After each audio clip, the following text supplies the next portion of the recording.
Ya, shalom Bapak Ibu Saudara yang terkasih, diberkati Tuhan kita Yesus Kristus. Kembali lagi bersama saya Pastor Nelson Bureni.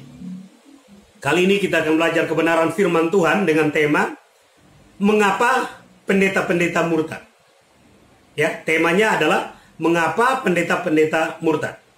Kalau dilihat dari pengalaman lamanya mereka melayani dan dilihat dari pengetahuan mereka mempelajari Alkitab, tentunya di situ kita tidak mungkin mudah untuk percaya bahwa mereka murtad.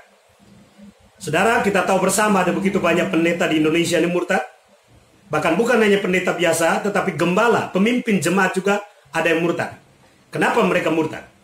Nah, kita akan belajar kebenaran firman Tuhan dalam Matius 24 ayat yang ke-10. Matius 24 ayat yang ke-10, firman ini berbunyi tentang khotbah Tuhan Yesus akhir zaman. Dan banyak orang akan murtad dan mereka akan saling menyerahkan dan saling membenci.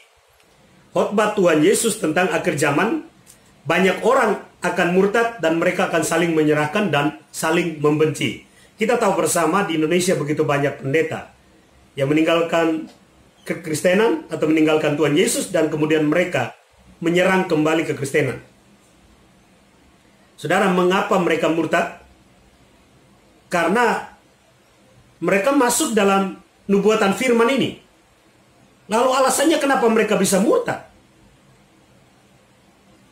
Kita baca di dalam Matius 13 ya. Matius 13 ayat yang ke-20 sampai 23. Benih yang ditaburkan di tanah yang berbatu-batu ialah orang yang mendengar firman itu dan segera menerimanya dengan gembira. Ayat 21, tetapi ia tidak berakar dan tahan sebentar saja. Apabila datang penindasan atau penganiayaan, karena firman itu, orang itu pun segera murtad.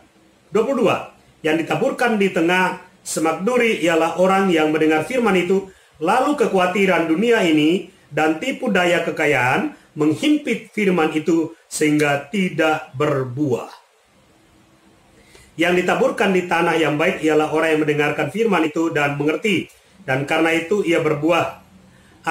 Ada yang 100 kali lipat, ada yang 60 kali lipat, ada yang 30 kali lipat. Nah, saudara perhatikan ada beberapa gambaran tentang kondisi hati orang Kristen yang menerima firman atau mendengarkan firman Tuhan. Gambaran yang pertama adalah kondisi hati yang berbatu-batu. Apa itu berbatu-batu? Mengeras. Keras. Jadi kondisi hatinya sedikit tersedia untuk firman. Selebihnya itu batu. Kata batu itu mengeras. Jadi yang sedikit ada tanah itu hanya menerima firman yang enak-enak saja. Enak-enak saja. Jadi ketika firman yang enak di telinga, yang memuaskan perasaan, menyenangkan hati, itu membuat dia gembira. Tetapi dalam pertumbuhan selanjutnya, tidak berakar. Hanya bertahan sebentar saja. Mungkin saudara berkata begini, tidak cocok dong firman ini buat pendeta-pendeta? Bukankah mereka melayani bertahun-tahun? Mereka sering mendengarkan firman dan tidak sebentar saja mereka mengalami yang namanya pertumbuhan. Firman ini berkata bertahan sebentar saja. Kata bertahan sebentar, hitungannya bukan menit, hitungannya bukan jam, hitungannya bukan hari, hitungan Tuhan adalah hitungan waktu, ya, dari detik ke tahun. Ya. Dari detik ke tahun. Pendeta diukur dari bertahun-tahun dia melayani. Sekalipun 50 tahun dia melayani, hitungan Tuhan itu sebentar. Kenapa kata sebentar? Karena firman itu sifatnya kekal.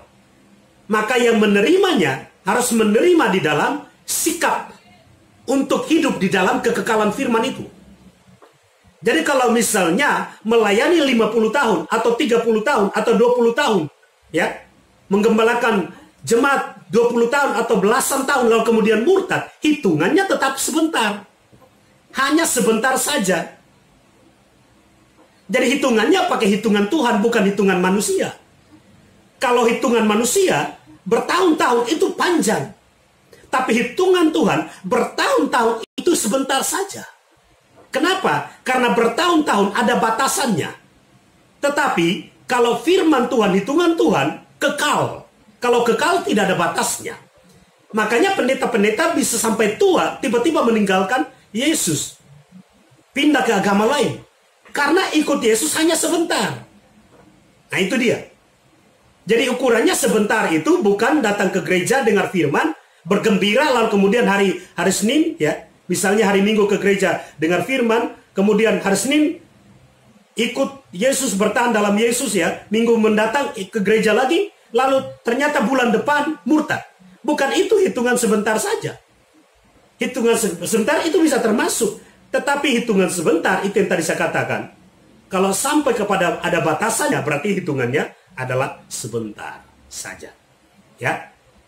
Tidak berakar dan hanya sebentar saja. Kata tidak berakar, ya, kata tidak berakar, itu sebentar juga. Bisa berakar sebentar saja. Atau punya akar hanya sebentar. Tidak berakar itu artinya tidak melekat kepada pokoknya, sumbernya. Ya, tidak memberi diri sepenuhnya, ibarat pohon, ya, ibarat pohon tanpa air tidak mengalami pertumbuhan atau tanpa pupuk dan lain sebagainya. Tidak berakar artinya tidak punya pegangan yang kuat kepada sumber yang kekal. Ya. Pengertian dari tidak berakar di sini bukan berarti tidak punya akar. Beda antara tidak berakar dengan tidak punya akar. Punya akar tetapi tidak berakar, artinya tidak melekat. Itu dia. Melekat yang seperti apa? Bukan melekat yang sementara. Tetapi melekat yang kekal. Roh dengan roh. Dalam bentuk penyerahan diri total. Jadi tidak berakar itu artinya tidak menyerahkan diri total kepada sumber. Masih ada kepentingan dagingnya di situ. Masih ada ambisinya di situ. Sehingga untuk mudah murtad itu gampang sekali. Kalau untuk datang aniaya, penindasan dan himpitan kekayaan dunia, gampang sekali untuk murtad. Ya. Jadi kenapa ada pendeta-pendeta yang mudah murtad? Karena saudara, ada banyak alasan. Kalau firman ini berbicara tentang dua kondisi, ya, aniaya dan penindasan. Itu berbicara tentang penderitaan hidup. Tetapi yang kedua tentang kebutuhan hidup. Apa? Himpitan kekayaan. Kebutuhan hidup mempengaruhi orang untuk mempertimbangkan tetap percaya Yesus atau tidak. Nah, banyak pendeta hari-hari ini kita tahu bersama bahwa mereka meninggalkan Yesus oleh karena kekurangan uang. Ya, ada juga seperti itu. Ada juga karena tidak kuat menghadapi kenyataan hidup. Tidak kuat memikul salib dan tidak bisa menyangkal dirinya. Ya, alasannya adalah karena mereka tidak kuat menyangkal diri dan tidak siap memikul salib dan tidak siap untuk menghadapi kenyataan tentang kekurangan ekonomi dan lain sebagainya. Sehingga begitu datang tantangan, ya tantangan-tantangan itu berupa ajaran-ajaran dari agama lain, mudah sekali untuk ikut. Kenapa? Tantangan itu, tawaran-tawaran itu untuk pindah agama, itu juga disertai dengan jaminan-jaminan kebutuhan sementara yang dia harapkan sebelum dia pindah. Jadi pada waktu dia bertahan ikut Yesus, kebutuhan-kebutuhannya belum terpenuhi, dia kecewa, kepahitan dan lain sebagainya. Bisa protes Tuhan, bertanya-tanya, kenapa ikut Yesus begini? Begitu ada orang datang menawarkan untuk pindah kepercayaan dan disertai dengan jaminan kehidupan, kebutuhan hidup, langsung pindah. Nah saudara, apakah itu semua adalah alasan utama? No. Itu bukan alasan utama. Itu alasan manusiawinya.